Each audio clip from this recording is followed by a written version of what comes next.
Atoms and ions. An ion is an atom that has become electrically charged by gaining or losing electrons. So a cation is a positively charged ion. So if we lose some of our negativity, so if an atom loses an electron, for instance, it becomes positively charged. So whenever you lose negativity, you become positively charged. And we call that a cation. So I want to do an example. So if I take sodium, for instance, so sodium is Na, and when I look at my periodic table,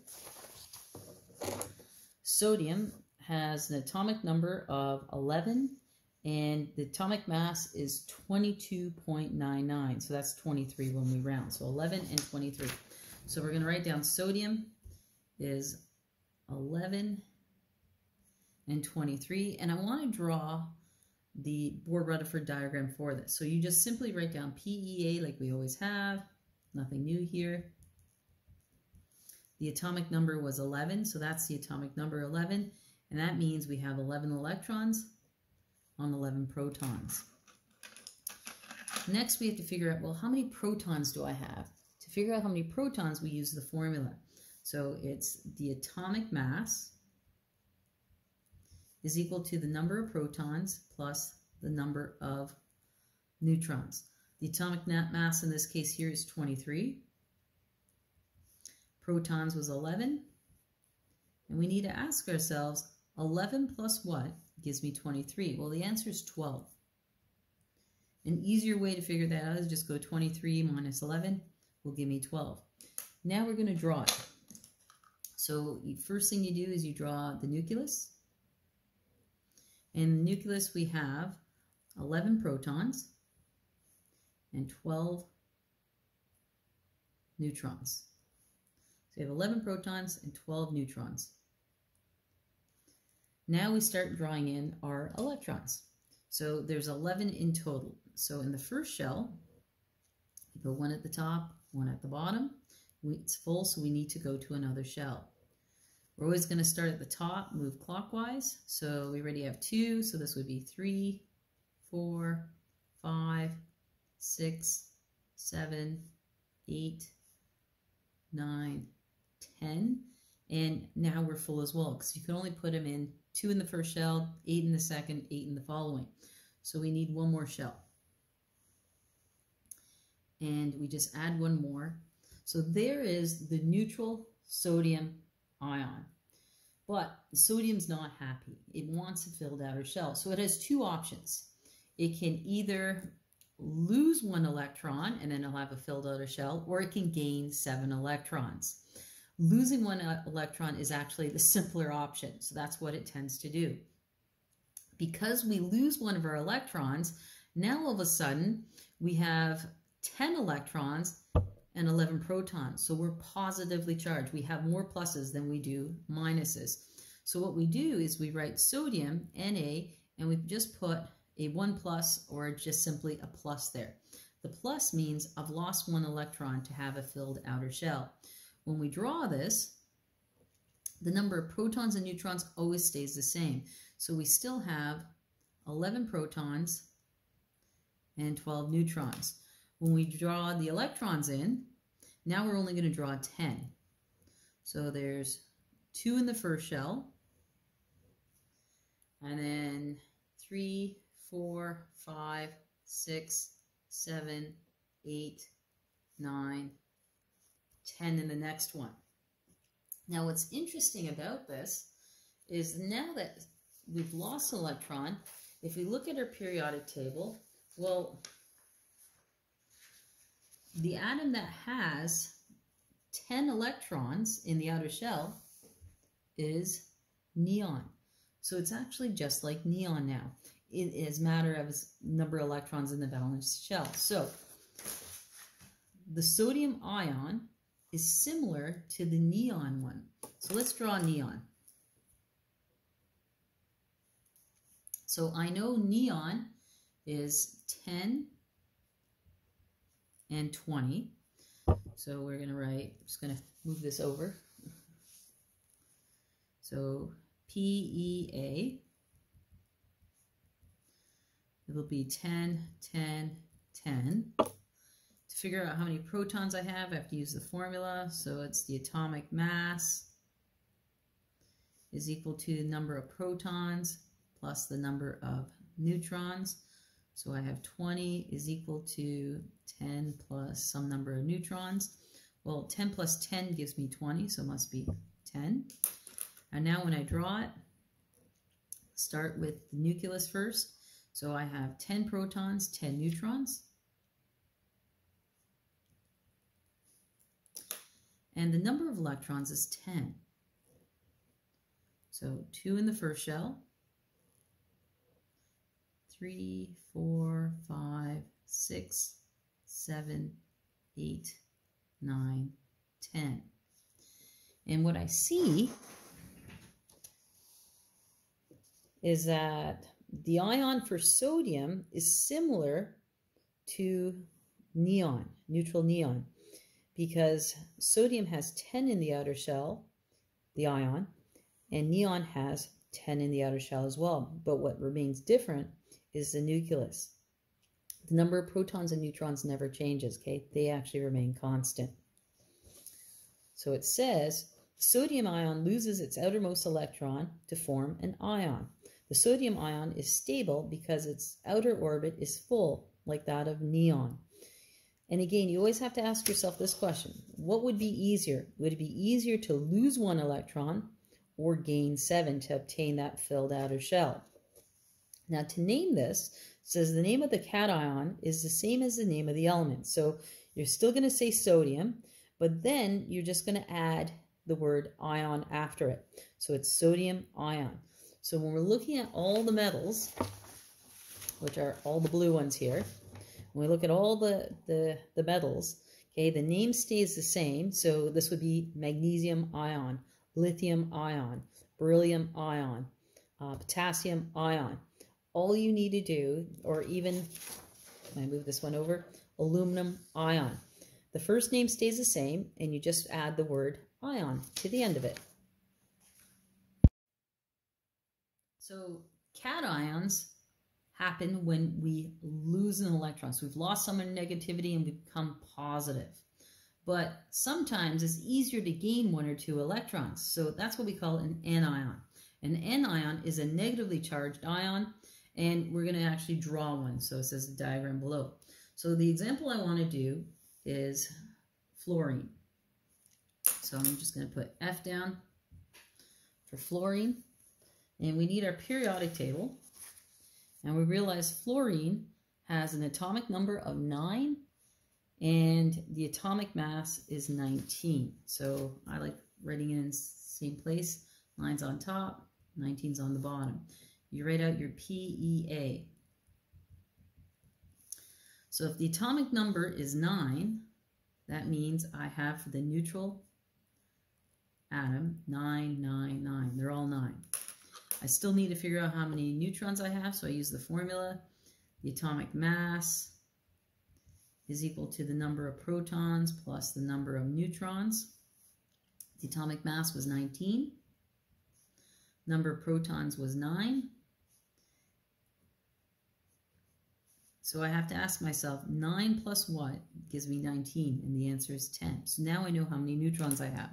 So let's draw the neutral atom. So first we do the nucleus. In the nucleus I have 9 protons and 10 neutrons. Now we're going to put in our electrons.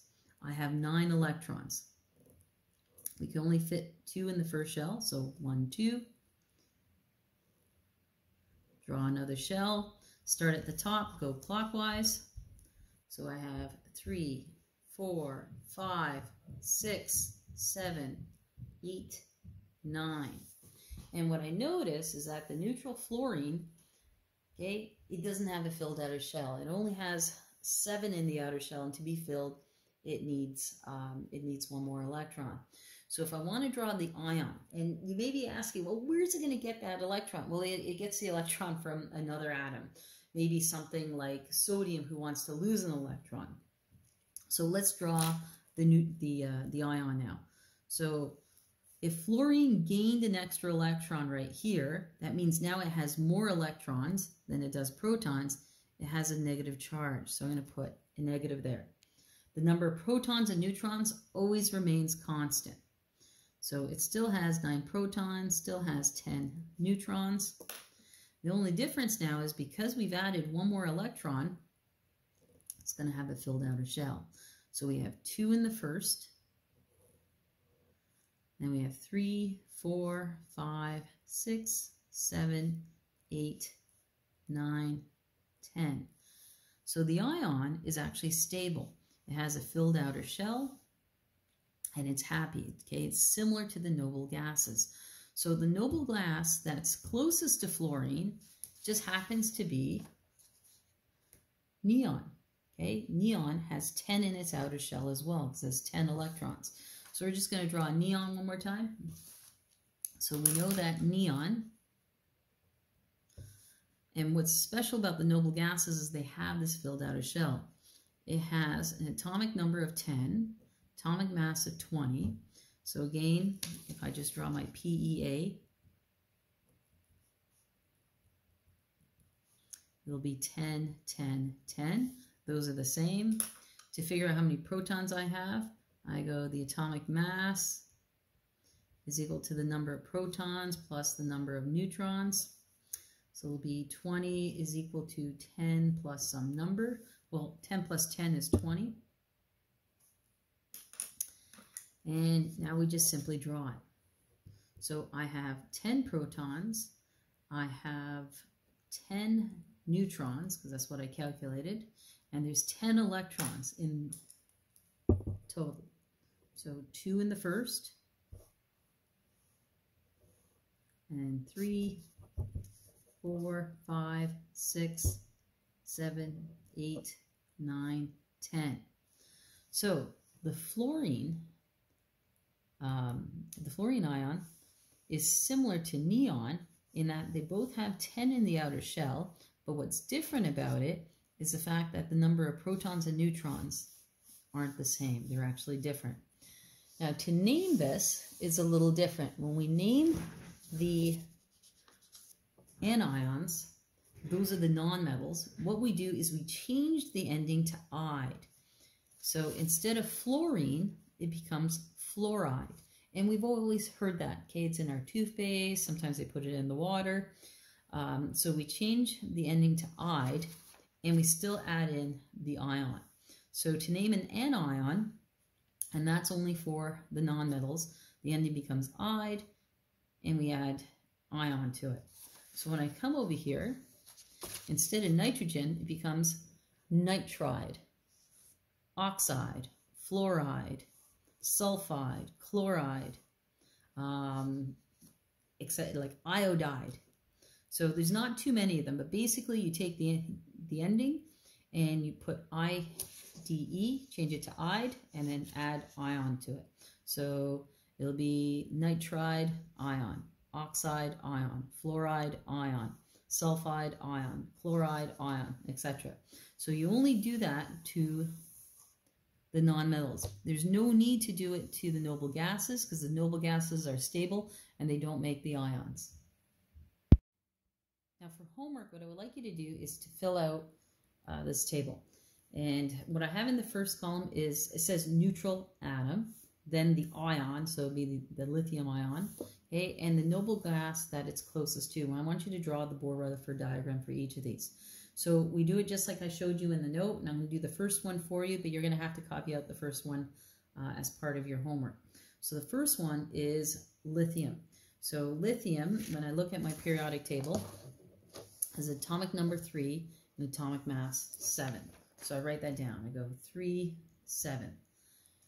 And then I know PEA is all the same. So PEA. So the atomic number is 3. So that means I also have 3 electrons and 3 protons. I need to figure out how many protons I have, and I use the formula for that. So the atomic mass is equal to the number of protons plus the number of neutrons. So number of protons is 3 plus something gives me my atomic mass. My atomic mass is 7. So 7 is equal to 3 plus something. Well, 3 plus 4 is 7. So the atomic mass is the 7, 3 for the protons. So now I can draw my neutral atom. So first you draw a circle for the nucleus. In the nucleus you have the protons and the neutrons. I know I have 3 protons and 4 neutrons. Next, I'm going to put in my electrons. I have a total of 3 electrons. So I put 2 in the first shell, and I'm going to need a new shell for the third one. All right, so that's the neutral lithium ion. Or sorry, that's the neutral lithium atom. Now I want to draw the ion. The ion means it has a chemical reaction has taken place, and one of two things could have happened. I could have either gained electrons or lost electrons to get a full outer shell. Well, I could either gain 7 electrons to have a filled outer shell or lose 1 electron. Losing 1 is actually a lot simpler. So probably going to go with losing 1 electron. So if I lose 1 electron, I become positively charged. Okay. If I lost 2 electrons, this would be +2. If I lost 3 electrons, this would be +3. So this number depends on how many you're gaining or losing. Anytime you lose electrons, you become positive. If you gain electrons, you become negative. The nucleus stays the same. So we still have 3 protons, 4 neutrons. But what's different is I have 1 less electron in the last orbit. So I just draw 1, 2. So that's the lithium ion. Now, the noble gas that's closest to this one is helium. Helium only has 2 electrons in its outer shell. So this one is similar to helium. And all the electrons, all the atoms want to be like the noble gases. So let's draw helium. So when I look at my periodic table, helium has atomic number 2 and atomic mass of 4. So if I write down PeA, well, atomic number is 2, 2, 2. Write out my formula, which is the atomic mass is equal to the number of protons plus the number of neutrons. The atomic mass is 4. Number of protons is 2. So 2 plus 2 actually gives me 4. So now I know how many neutrons I have. Let's draw this. So in the nucleus, I have 2 protons. So 2 protons, I have 2 neutrons, and I have 2 electrons.